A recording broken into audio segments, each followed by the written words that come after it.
মুসলিমের সাথে অপর একজন মুসলিমের 6টি হকের কথা বলেছেন। একজন মুসলিমের কাছে আরেকজন মুসলিমের 6টি পাওনা রয়েছে, পাওনা হক রয়েছে। রাসূলুল্লাহ সাল্লাল্লাহু আলাইহি ওয়াসাল্লাম বলছেন, যখনই একজন মুসলিমের সাথে অপর একজন মুসলিমের দেখা হবে, দেখা হওয়া মাত্রই সালাম বিনিময় করতে হবে। কি করতে হবে বলেন তো? সালাম বিনিময় করতে হবে। রাসূলুল্লাহ সাল্লাল্লাহু আলাইহি ওয়াসাল্লাম বলছেন, যখন একজন মুসলিম অপর একজন মুসলিমের সাথে এইভাবে মুসাফা করেন, তখন রাসূল সাল্লাল্লাহু আলাইহি ওয়াসাল্লাম বলছেন, হাতটা পৃথক হওয়া মাত্রই উভয়ের পাপ রাশি ঝরে যায়। মানে আপনার এক হাত আমার এক হাত, এই হবে 2 হাত। হাদিসে এসেছে আপনার এক হাত আমার এক হাত, এই 2 হাত। আপনারা যখন মুসাফা করলেন তখন উভয়ের হাত পৃথক হওয়ার আগে মুহাম্মদ সাল্লাল্লাহু আলাইহি ওয়াসাল্লাম বলেন উভয়ের পাপ রাশি ঝরে যায়। তারপরে 2 নম্বরে বলছেন যে সালাম বিনিময় করলে পরস্পরের হিংসা বিদ্বেষ দূর হয়ে যায়। এখন আমাদের সমাজে কত মারামারি কাটাকাটি হানাহানি হিংসা বিদ্বেষে ভরপুর। তারপরে 3 নম্বরে বলছেন যে সর্ব অবস্থায় যে সালাম দিবে সে হিংসা বিদ্বেষ থেকে মুক্ত। আর 4 নম্বরে বলছে মানুষ পরস্পরের যদি সালাম বিনিময় করে ভালোবাসা, দৌহার্য, সম্প্রীতি, ভ্রাতৃত্ববোধ সৃষ্টি হয়। মুহাম্মদ সাল্লাল্লাহু আলাইহি ওয়াসাল্লাম কে এক ব্যক্তি এসে বললেন আসসালামু আলাইকুম। মুহাম্মদ সাল্লাল্লাহু আলাইহি ওয়াসাল্লাম বললেন তোমার জন্য 10 নেকি। তারপরে একজন সাহাবী এসে বলছে আসসালামু আলাইকুম ওয়া রাহমাতুল্লাহ। মুহাম্মদ সাল্লাল্লাহু আলাইহি ওয়াসাল্লাম বলছে তোমার জন্য 20 নেকি। তারপরে আরেকজন সাহাবী এসে বলছেন আসসালামু আলাইকুম ওয়া রাহমাতুল্লাহি ওয়া বারাকাতু।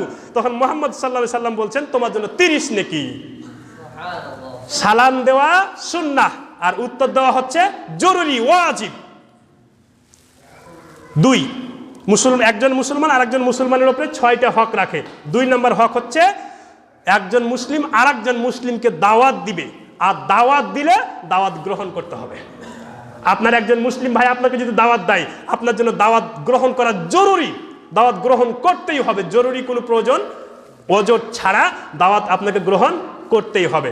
3 যখনই কোনো মুসলিম ভাই বিপদে পড়বে তখনই আপনাকে সৎ উপদেশ দিয়ে তাকে বিপদ থেকে উদ্ধার করতে হবে। 3 হচ্ছে কি, যখনই কোনো মুসলিম ভাই বিপদে পড়বে তখন তাকে সৎ উপদেশ দিয়ে বিপদ থেকে উদ্ধার করতে হবে। এটা মুসলমানের 3 নাম্বার হক। এটা একজন মুসলমান আর একজন মুসলমানের কাছে এই পাওনাটা আছে। এটা পাওনা, এটা হক, এটা আপনার হক। আর 4 হাঁচি পড়লে হাঁচির জবাব দিতে হবে। আচ্ছা বলেন তো, হাঁচি পড়লে যে হাঁচি দাতা সে কি বলবে? আলহামদুলিল্লাহ। আর যে শুনবে সে কি বলবে? ইয়ারহামুকুল্লাহ। তারপরে যে হাঁচি দাতা কি বলবে? ওয়াহদিকুমুল্লাহ ইসলাম আলাকুম। আপনারা জানেন তো? আচ্ছা, এটা হচ্ছে 4 নম্বর কি, হাঁচি দিলে হাঁচির জবাব, হাঁচির উত্তর ও জবাব দিবে। আর 5 নম্বর হচ্ছে অসুস্থ ব্যক্তিকে, এক মুসলিম আর এক মুসলিম যদি অসুস্থর খবর শুনে তাহলে তাকে দেখতে যাবে। তাকে কি করবে? দেখতে যাবে। কিয়ামতের মাঠে আল্লাহ রাব্বুল আলামিন বান্দাকে বলবে, বান্দা আমি অসুস্থ ছিলাম, তোমরা আমাকে দেখতে যাওনি, আমি ক্ষুধার্ত ছিলাম, আমাকে খেতে দাওনি। তখন বান্দা বলবে যে আল্লাহ তুমি তো মহাপাক, সুবহান, তুমি আবার কখন অসুস্থ হলে, তুমি আবার কখন ক্ষুধার্ত ছিলে? তখন আল্লাহ বলবেন তোমার ওই মুসলিম ভাই যখন অসুস্থ ছিল তখন তুমি যদি তোমার ওই মুসলিম ভাইকে দেখতে যেতে তাহলে আমাকেই দেখতে যাওয়া হতো। সুবহানাল্লাহ বলেন।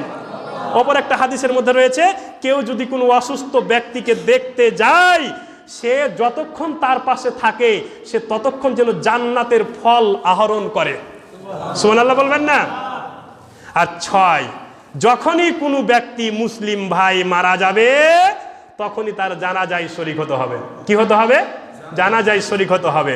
মুহাম্মদ সাল্লাল্লাহু আলাইহি ওয়াসাল্লাম বলছেন যদি কোনো ব্যক্তি অপর মুসলিম ভাইয়ের জানাজায় শরীক হয় তবে সে 2 কিরাত নেকি পাবে। কয় কিরাত? 2 কিরাত।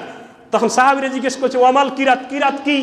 তখন মুহাম্মদ সাল্লাল্লাহু আলাইহি ওয়াসাল্লাম বলছে 1 কিরাত হচ্ছে একটা ওহুদ পাহাড়ের সমান নেকি। ওহুদ পাহাড় হচ্ছে 4 কিলোমিটার প্রস্থ আর 8 কিলোমিটার লম্বা। ওপরে কত আছে নিচে কত আছে আমরা কেউ জানি না, এত বিশাল ওহুদ পাহাড়। আপনি তো ওহুদ পাহাড় দেখে আসলেন গত সপ্তাহে।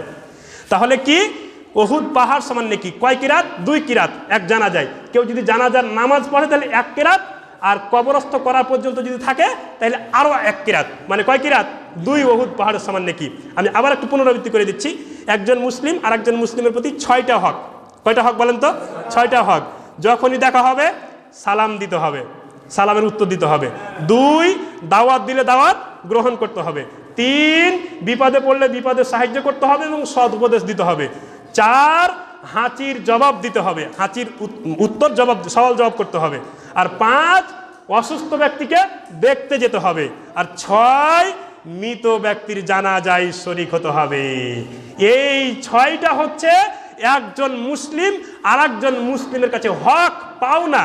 এই হাদিসটি তিরমিজি শরীফের 2737 নম্বরে বর্ণিত হয়েছে। হাদিসটি বর্ণনা করেছেন আবু হুরাইরা।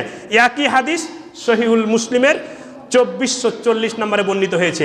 আল্লাহ রাব্বুল আলামিন আমাদেরকে বুঝার তৌফিক দান করে বলেন আমিন। আমরা